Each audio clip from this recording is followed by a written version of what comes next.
Tonight, I'm going to try to make the case that inviting a loved one, a friend, or even a stranger to record a meaningful interview with you just might turn out to be one of the most important moments in that person's life and in yours.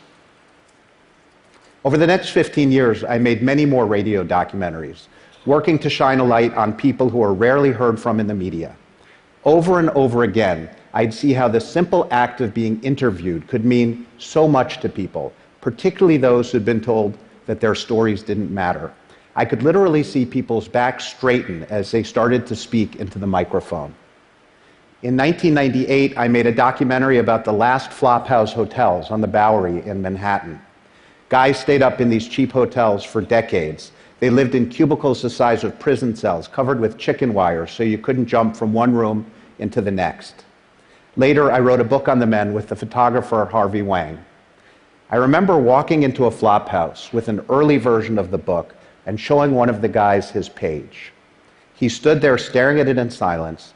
Then he grabbed the book out of my hand and started running down the long, narrow hallway, holding it over his head, shouting, "I exist! I exist."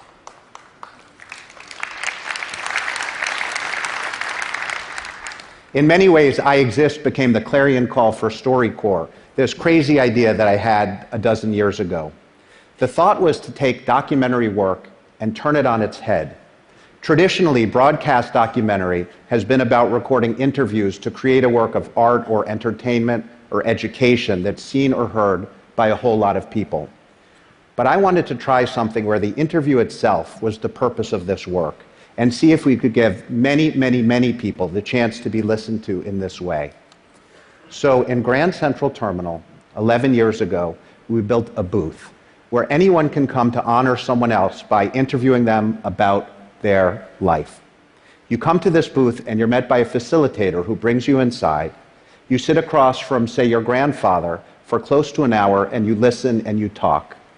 Many people think of it as, if this was to be our last conversation, what would I want to ask of and say to this person who means so much to me?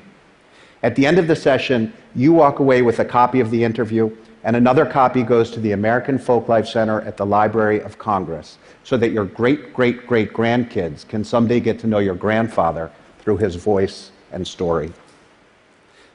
So we open this booth in one of the busiest places in the world and invite people to have this incredibly intimate conversation with another human being. I had no idea if it would work.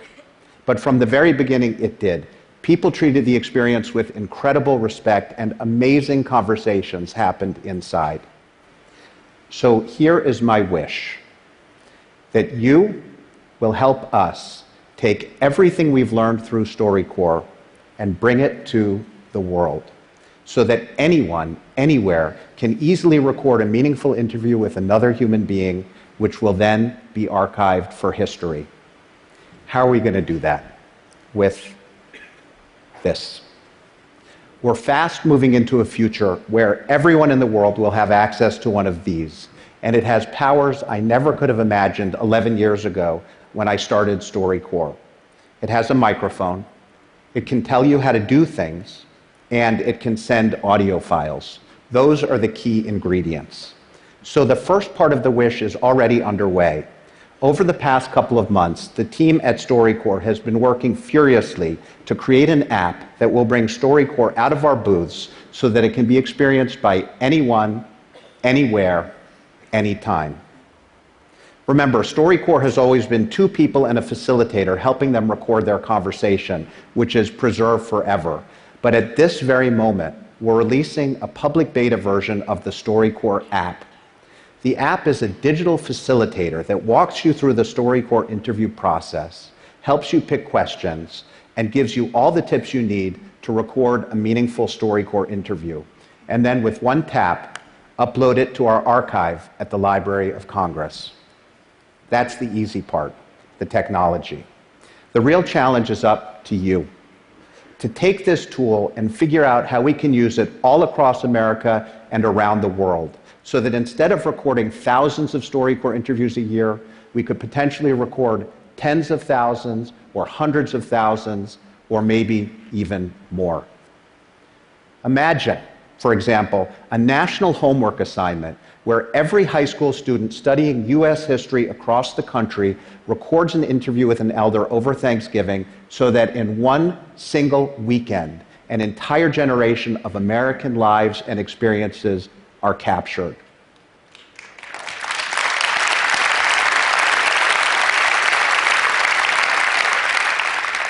Or imagine mothers on opposite sides of a conflict somewhere in the world sitting down not to talk about that conflict, but to find out who they are as people, and in doing so, begin to build bonds of trust.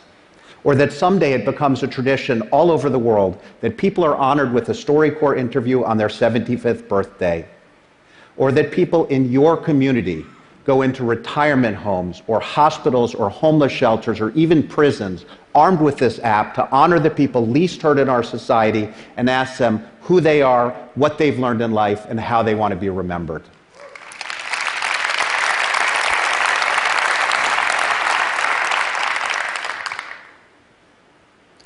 Ten years ago, I recorded a Storycorps interview with my dad, who was a psychiatrist and became a well-known gay activist. This is the picture of us at that interview. I never thought about that recording until a couple of years ago when my dad, who seemed to be in perfect health and was still seeing patients 40 hours a week, was diagnosed with cancer. He passed away very suddenly a few days later. It was June 28, 2012, the anniversary of the Stonewall riots. I listened to that interview for the first time at 3 in the morning on the day that he died. I have a couple of young kids at home, and I knew that the only way they were going to get to know this person who was such a towering figure in my life would be through that session. I thought I couldn't believe in Storycorps any more deeply than I did, but it was at that moment that I fully and viscerally grasped the importance of making these recordings. Every day, people come up to me and say, I wish I had interviewed my father or my grandmother or my brother, but I waited too long. Now, no one has to wait anymore. At this moment, when so much of how we communicate is fleeting and inconsequential, join us in creating this digital archive of conversations that are enduring and important.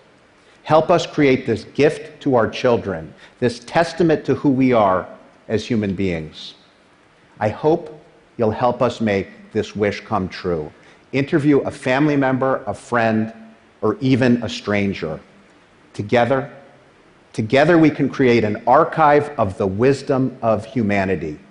And maybe in doing so, we'll learn to listen a little more and shout a little less. Maybe these conversations will remind us what's really important.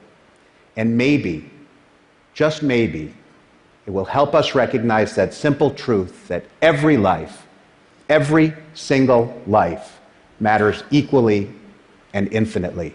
Thank you very much. Thank you. Thank you.